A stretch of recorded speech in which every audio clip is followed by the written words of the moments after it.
అందరికీ నమస్కారం. ఎప్పుడైనా ఆలోచించారా మన గ్యాంగ్లో ఒకరు ఎప్పుడూ హైపర్గా ఉంటే ఇంకొకరు ఎందుకు సైలెంట్గా ఉంటారని? మన ప్రాచీన జ్ఞానం మన ఫ్రెండ్స్ అండ్ ఫ్యామిలీ మైండ్ సెట్ని ఎలా డీకోడ్ చేస్తుందో ఈరోజు మనం చూడబోతున్నాం.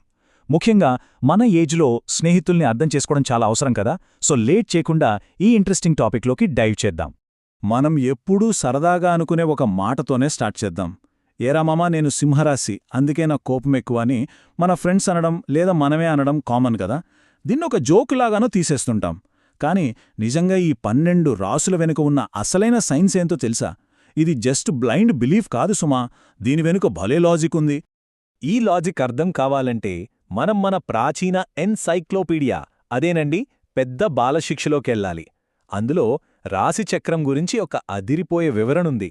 అదొక మ్యాజిక్ బాల్ లాగా ఫ్యూచర్ చెప్పే బుక్ మాత్రమే కాదు, మనుషుల సైకాలజీని, వాళ్ల థింకింగ్ ప్రాసెస్ని 12 కేటగిరీలుగా డివైడ్ చేసిన ఒక ప్రాచీన పర్సనాలిటీ మ్యాట్రిక్స్ అది. లైక్ ఆ కాలంలోనే హ్యూమన్ సైకాలజీని అంత అడ్వాన్స్డ్గా ఎలా ఆలోచించారు కదా. సో ఇప్పుడు కాస్మిక్ మ్యాథమెటిక్స్ ఎలా ఉంటుందో, ఈ నక్షత్రాలకు, రాశులకు లింకేంటో చూద్దాం. ఇక్కడ మనం గుర్తుపెట్టుకోవాల్సిన నెంబర్ 2 అంటే 2.25 అన్నమాట. ఆకాశంలో ఉన్న మొత్తం 27 నక్షత్రాలను 12 సమాన భాగాలుగా విభజిస్తే మనకు రాసులు ఏర్పడతాయి. మేషం నుంచి మీనం వరకు ఉన్న ఈ 12 రాసుల్లో ప్రతి రాశికి ఖచ్చితంగా 2 నక్షత్రాలొస్తాయి. పర్ఫెక్ట్ మ్యాథ్స్ కదా. విశ్వాన్ని అంతలా ఎలా క్యాలిక్యులేట్ చేశారనిపిస్తుంది? దీన్ని ఇంకా సింపుల్గా చెప్పుకోవాలంటే, నక్షత్రం అనేది మన ఎగ్జాక్ట్ స్ట్రీట్ అడ్రస్ అనుకుంటే, రాశి అనేది మన ఫ్యామిలీ ఇంటి పేర్లాంటిది. ఒకే ఇంటి పేరున్న వాళ్ళందరూ ఒకే ఇంట్లో ఉండరు కదా. అలాగే ఒకే రాశి అనే ఫ్యామిలీలో డిఫరెంట్ నక్షత్రాలుంటాయన్నమాట.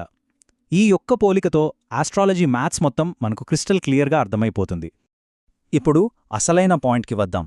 ఇవన్నీ కలిసి 4 ప్రధాన తత్వాలుగా ఎలా మారుతాయో చూద్దాం.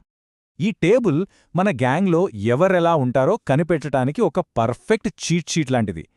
ఫస్ట్, అగ్నితత్వం. మేషం, సింహం, ధనుస్సు. వీళ్ళు ఎప్పుడు ఫుల్ ఎనర్జెటిక్గా ఉండి ఏదో ఒకటి చేసేయాలి అనుకుంటారు. నెక్స్ట్, భూతత్వం. వృషభం, కన్య, మకరం.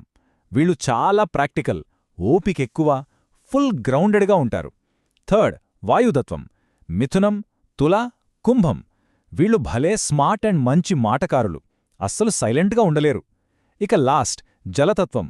కర్కాటకం, వృశ్చికం, మీనం. నీరులాగే వీళ్ళు చాలా డీప్, ఎమోషనల్ అండ్ సెన్సిటివ్ అన్నమాట.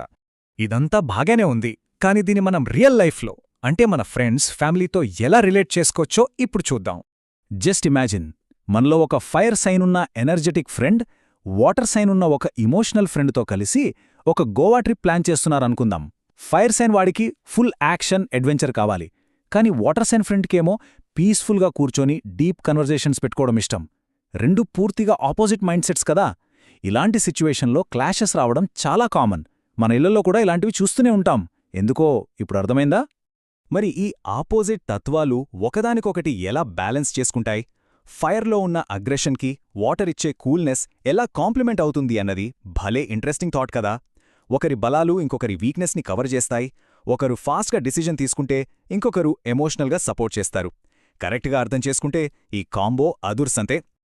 ఇప్పుడు ఈ డైలీ పర్సనాలిటీస్ని కొంచెం పక్కన పెట్టి చూస్తే, వీటన్నిటికీ మన ట్రెడిషనల్ తెలుగు క్యాలెండర్కి ఒక బిగ్ కనెక్షన్ ఉంది. ఈ ప్రాచీన జ్ఞానం ఏదో సరదాగా టైంపాస్కి పంచుకునే ఫన్ ఫ్యాక్ట్స్ కాదు. ఇది మన హ్యూమన్ సైకాలజీకి ఒక గైడ్ వంటిది. రిలేషన్షిప్స్ని స్మూత్గా హ్యాండిల్ చేయడానికి ఒక నావిగేటర్గా పనిచేస్తుంది. అండ్ ద బిగ్గెస్ట్ ఫ్యాక్ట్ ఏంటంటే, మనం పండగలకు, ఈవెంట్స్కి ఫాలో అయ్యే మన తెలుగు క్యాలెండర్, అంటే మన పంచాంగానికి పునాది కూడా ఇదే మ్యాథ్స్. ఏ రేంజ్ క్యాలిక్యులేషన్సో కదా. ఇప్పటివరకు ఈ రాసులు, తత్వాలు మనుషుల మైండ్ సెట్స్ని ఎలా ఇన్ఫ్లుయెన్స్ చేస్తాయో చూశాం కదా. కానీ అసలు ట్విస్ట్ ఏంటంటే, ఈ నక్షత్రాలు, ఎలిమెంట్స్ అన్నీ కలిసి అసలా పంచాంగాన్ని ఖచ్చితంగా ఎలా లెక్కిస్తాయో అదే అసలైన క్వశ్చన్. ఆ మ్యాథ్స్ వెనుకున్న సీక్రెట్స్ ఏంటి? ఈ థ్రిల్లింగ్ జర్నీని మన నెక్స్ట్ విశ్లేషణలో తెలుసుకుందాం. ఈలోపు మన గ్యాంగ్లో ఎవరెవరు ఏ తత్వానికి చెందుతారో వాళ్ల యాక్షన్స్తో అది ఎంతవరకు మ్యాచ్ అవుతుందో అబ్జర్వ్ చేయండి.